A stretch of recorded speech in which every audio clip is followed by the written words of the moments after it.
Hi guys, welcome to Drive Hub. Nama saya Zul. Hari ini kita nak tengok lebih dekat BYD Series 6 EV baru masuk di pasaran Malaysia. Model EV sedan segmen C ni memang game changers sebab harga dia mampu milik dengan spek yang padu. Untuk Series 6 kita ada dua variant. Untuk dari Mi kita punya harga adalah RM100,000. Untuk premium pula adalah RM115,800. Lampu depan penuh LED. Rekaan ala Ocean estetik yang sporty dan dinamik. BYD memang terkenal dengan reka bentuk yang cantik.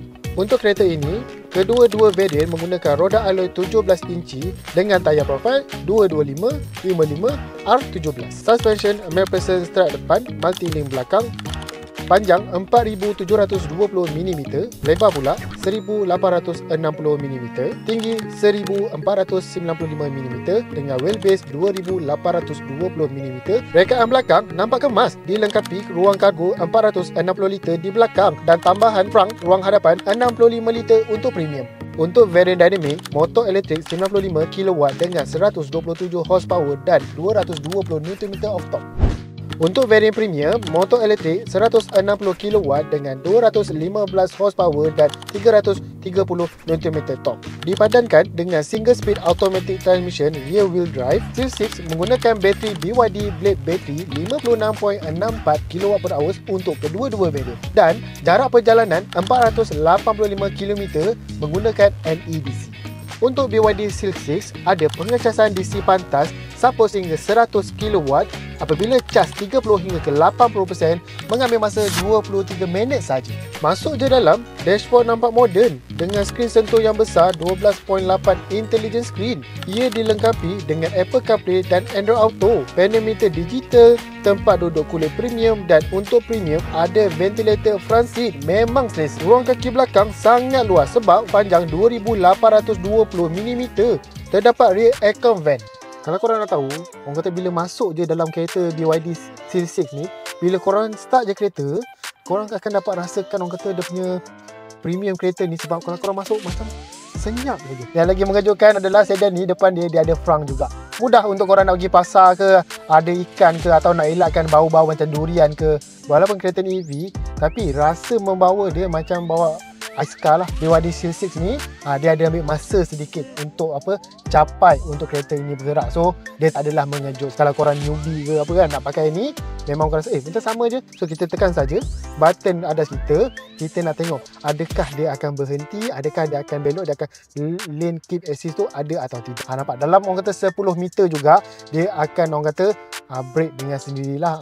Dia akan berhenti dalam jarak orang kata 3 ke 4 meter daripada kereta hadapan. So dia akan ikutlah. Jika kereta hadapan kita ni dia tengah brake, kereta kita juga akan brake mengikut kereta hadapan. Sebab macam biasalah, dia smart pilot, dia bukan autopilot untuk kereta EV di Malaysia. Dia yang orang kata yang hebatnya pasal kita punya BYD ni korang, kalau korang nak tahu, kita ada 4 mode. So yang pertama kita ada eco lah, macam biasa ada eco, and then kita ada normal, and then kita ada sport. Luar kotak kita panggil, dia ada snowfield. So dia punya suspension dia punya suspension pun sedap. Sebab apa? Orang kata tak keras sangat, tak lembut sangat. Orang kata ngam-ngam bila dekat orang kata bumper tu, dia tak ada rasa macam kalau keras sangat kadang-kadang kereta kau melambung. Tapi kereta BYD kita tidak. Dia orang kata smooth saja, tidak orang kata terlampau terpelanting ke atau tidak, terbam ke tidak ya. Tak sangka lah orang kata sebenarnya BYD dia punya futuristik dia macam ni. Kalau korang tengok dia punya dalaman dia, ruangan dalam dia sangat moden. So guys, untuk korang nak tahu kita punya kereta BYD Series 6 ni, dia punya orang kata kosong hingga ke 100 km/h mengambil masa 7.5 saat saja.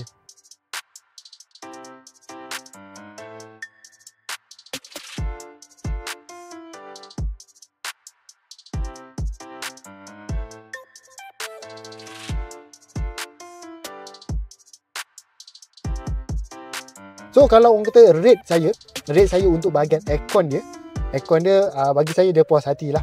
Orang kata kalau puas hati dia dalam 7/10. Orang kata nak kata dia punya sedap tu, orang kata sesuai lah untuk orang kata nak pergi kerja, balik kerja. Kalau korang yang jenis orang kata hard driving kan, ataupun selalu pergi travel kan, kereta ni memang orang kata memang sesuai lah. Kereta ni juga walaupun dia kata 485 km, kereta ini tetap boleh ada dia punya orang kata regenerative braking system. Dia boleh cas sambil korang jalan. Hai, Selamat datang ke BYD Harmony Auto Hartamas. Kenapa korang kena test drive Seal 6 EV? Sebab dengan desainnya moden dan minimalis, mampu mencapai jarak pemanduan 485 km NEDC.